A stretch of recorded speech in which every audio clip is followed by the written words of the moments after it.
What's up, everyone? It's your trainer Della. In this video for you, I have my 2023 wrap-up for my collecting and all that jazz.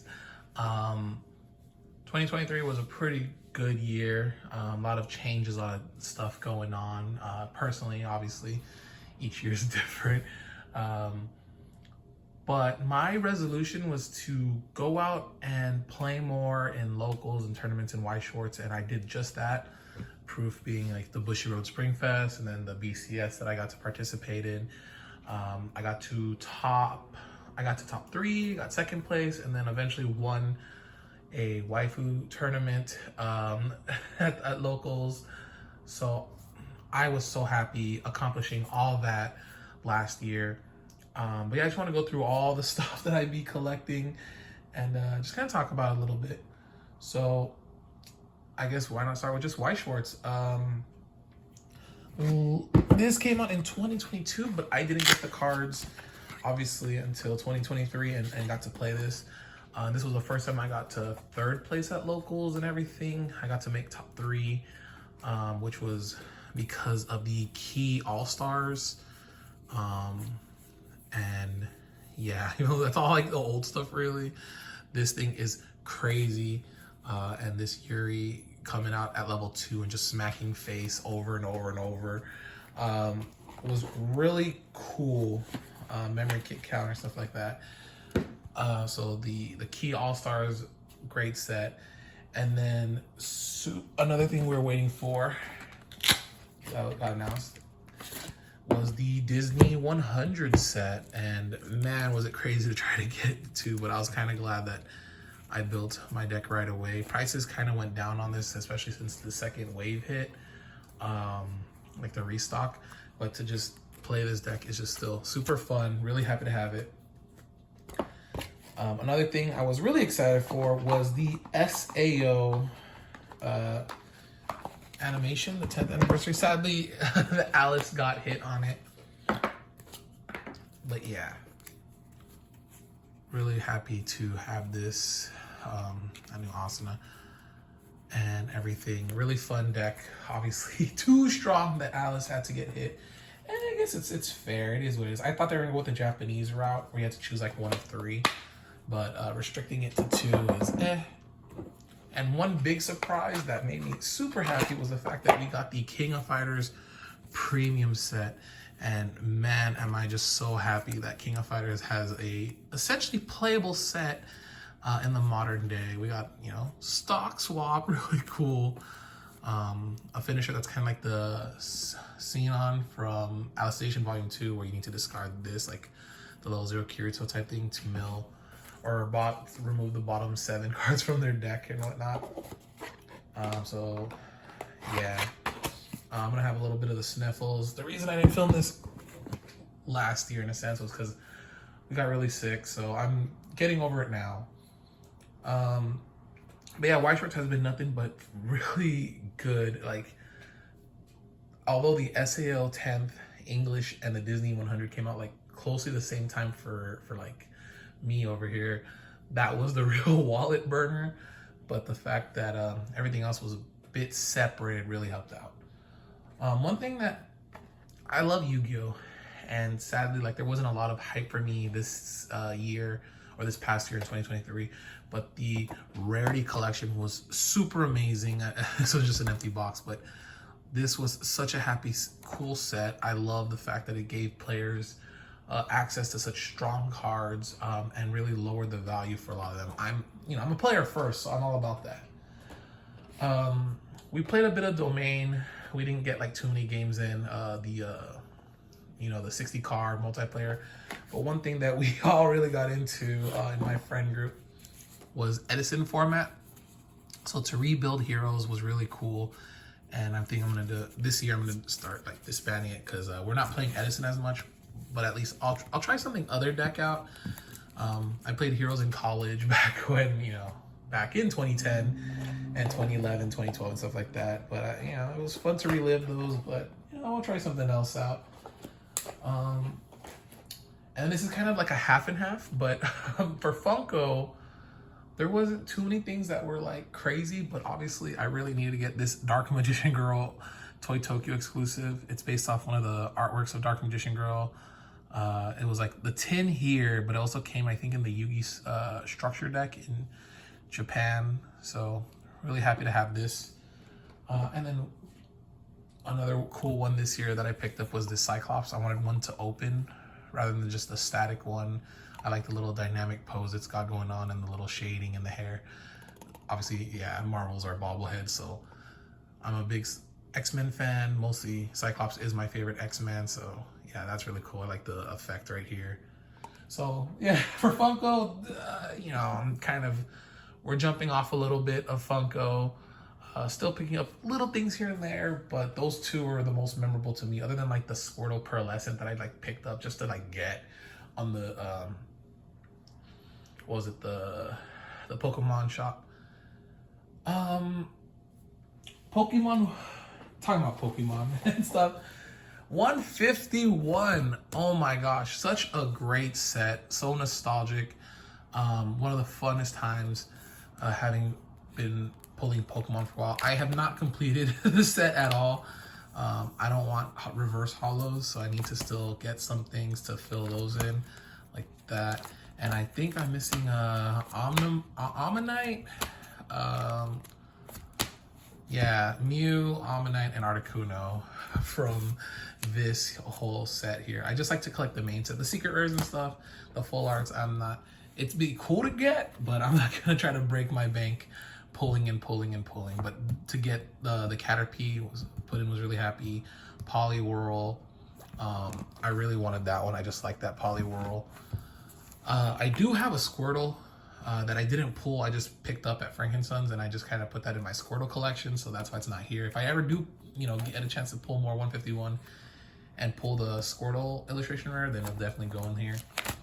That knocking out Charizard and Erica's Invitation, really cool. So yeah, this is basically like the folder. You get to kind of look at it.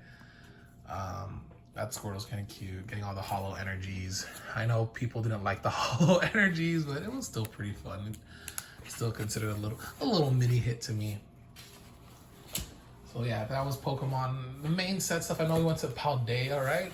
And stuff, but yeah, nothing too crazy. Nothing that we wanted to really open up or collect, to be honest. I think I did still get like the Ralts I need for my Ralts collection. And whatnot. I'm not counting Iron Valiant as like a Gallade, so I'm not putting that with the Gallade collection. So yeah, what's up next? What's next? The Magic the Gathering. Oh man, this one I also spent a lot of money on just because of the Doctor Who Commander decks. I was so happy this was coming out, the Universes Beyond. I got all the decks here sleeved up to just play for fun, and then on the side, I also built a Missy deck for Puddin' and then a 12th Doctor for myself.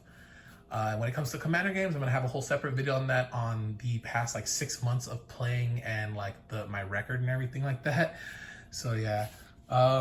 And I wasn't too into it before, but I picked up a few secret layers. I kind of had to. Obviously, the Doctor Who extra ones that came out here, the Weeping Angels, the Dialect Lands, and then I already bought or at least pre-ordered the new one, the new 14th Doctor one. So yeah, I had to pick those up. And then while these were coming out, they obviously announced the Evil Dead, so I picked this up. I don't know if I'm gonna ever open these, to be honest. I'm probably just gonna keep them sealed just for my own personal collection. And then this one came out, and it's funny because this one was revealed later, but I got first. And it's the Tomb Raider right here, secret lair. And again, I don't know if I'm gonna open it or not. It's kind of fun to have in my collection. This year, in 2024, I don't think there's any like Magic sets that really captivate me. I'll probably buy some singles here and there, but there's nothing as of this year, as of yet, that makes me really like, I need that. Like Fallout, my friends are super excited for, so they're definitely gonna pick those up. I was excited for Doctor Who the most, so I picked these up. So yeah, I budgeted some money towards this, knowing full well that I had to have these. Cause obviously big Doctor Who fan. That was a little theme of Puddin' My's wedding. We he had blue, the TARDIS, not TARDIS blue, but kind of like a dark blue. And then yeah, I had my sonic screwdriver on me during the wedding. One other cool thing was just building like an Elsa deck based off where is it, Hilda, the Icy Crown. Like, this is a very budget. It was just something that when me and Moogie decided to open up a set booster, we were like, oh, we pulled it, so I might as well build it. Universes, a game I've been playing forever, UFS, that we enjoy. I was happy that the Mirio Togata like just starter deck came out, and I think this is just a fun deck if you picked up like 2. This is just 1, this is like straight up the starter, but if you picked up 2 and then mix and match and whatever, that's pretty cool. For Digimon, I haven't really got to play it, but I did kind of upgrade my deck based off the new stuff because, you know, I'm a hybrid fan. So I got some of the newer stuff, the Goonimons, Burning Greymon being one of my favorites. I think there's some Aldemons, this is the old one, but yeah, Emperor Greymon, still rocking stuff in the new Takuya here. Man, it made me wanna, I have one of these, but it broke sadly. It makes me wanna get another one. And then I think the new one they use is this Yokomon. So yeah, nothing really crazy. Wish I got to go out and play more, but no one in my friend group plays Digimon. We have someone who collects it, but not really plays it, so yeah, that's just there. And then another Bandai game that's pretty huge right now, obviously, is One Piece. So I built the Nami deck, and you guys have probably seen this already on the channel if you watched some gameplay. Nami being one of my favorite characters. So yeah, it's just a mill deck. It's super like it's super cheesy, but I think it's fun. And then let me go down here. Last but not least, I gotta kind of get up for this because it's behind me. The big set, I guess one of the most popular things. It's kind of gone down in popularity a little bit because it's a little easier to get now, which I think is better. Is Lorcana, and man, it's crazy how expensive these things were. But now it's kind of calmed down in 2024, and I'm really happy about that, because it is not worth destroying your wallet to try to pick it. Like when booster boxes were like 300 to 400, we didn't even touch it. We were like, no, and now they're kind of back down. So thank you, Disney. Thank you, Ravensburger, for being cool. My deck hasn't changed at all. But Puddin's deck got a few of the new stuff here. Where is it? I think you got to see the new level 1 Jasmine and stuff, and the Rapunzel, all the Rapunzels that like to heal and stuff. I got some other cards to upgrade this and whatnot. We're not trying to play too competitive. We're just having fun. And then obviously we got to play White Shorts and the Disney White Shorts and Lorcana at Disneyland last year, which was really fun, really cool. So yeah, that was my 2023 wrap up.